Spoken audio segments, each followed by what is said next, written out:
Yeah, I thought it was important to come to this Aspen Security Forum. I hadn't been before because you can't talk about security, the Aspen Security Forum, if you're not willing to talk about the human consequences of insecurity. And the panel that I was on yesterday was about what I call the flammable world. In the Middle East, you know that very well because of what's happening in Gaza, but there are over 50 civil conflicts around the world.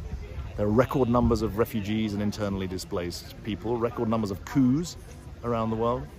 And so this is a time when every humanitarian emergency is also a political emergency or reflects a political emergency. I think it's very important that people understand there are 20 countries on the International Rescue Committee's emergency watch list for 2024. And 14 of those countries are in the group of most climate vulnerable countries in the world. In other words, the overlap between conflict and humanitarian crisis on the one hand and the climate crisis on the other is very significant. It's obviously significant the UK election passed off without external interference.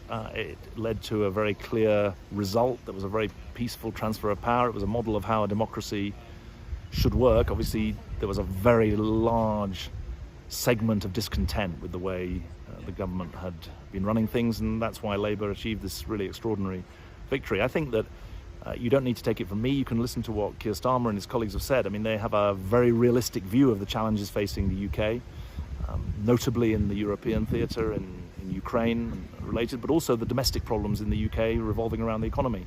But they've also said very clearly that they want the UK to engage globally, including with long-standing partners in places like the UAE. So I think you're going to see a Britain that's open for business, not just economically, but diplomatically as well.